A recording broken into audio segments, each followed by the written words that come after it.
Assalamu alaikum warahmatullahi wabarakatuh. Alhamdulillahillahi wa kafa wa salamun ala ibadihi alladhina astafa amma ba'd.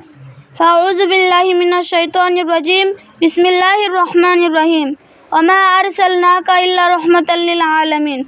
Wa qala Allahu ta'ala fi mawdhi'in akhar ما كان محمد أبا أحد من رجالكم ولكن رسول الله وخاتم النبيين صدق الله العلي العظيم. My respected teachers and honorable judges, today on this auspicious occasion, it's very pleasure to me that Allah has given us the honorable chance to speak some humble words about the importance of the life of the Prophet Muhammad sallallahu alaihi wasallam, about whom Allah subhanahu wa ta'ala says in Surah Al-Anbiya, chapter number 21, verses number 107.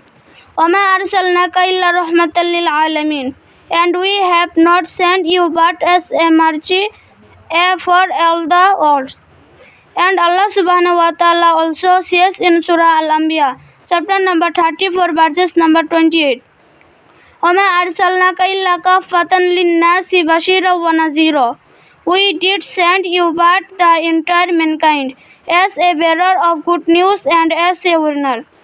And another place Allah subhanahu wa ta'ala says in Surah Al-Ahzab, ما كان محمد أبا أحد من رجالكم ولكن رسول الله وخاتم النبيين. The Prophet Muhammad is not a father of anyone of our men, but he is the messenger of Allah and seal of the prophets. My beloved friends, before saying anything about the life of the Prophet Muhammad sallallahu alaihi wasallam, firstly, I would like to shed light about the history of ignorance time before the arrival of Islam.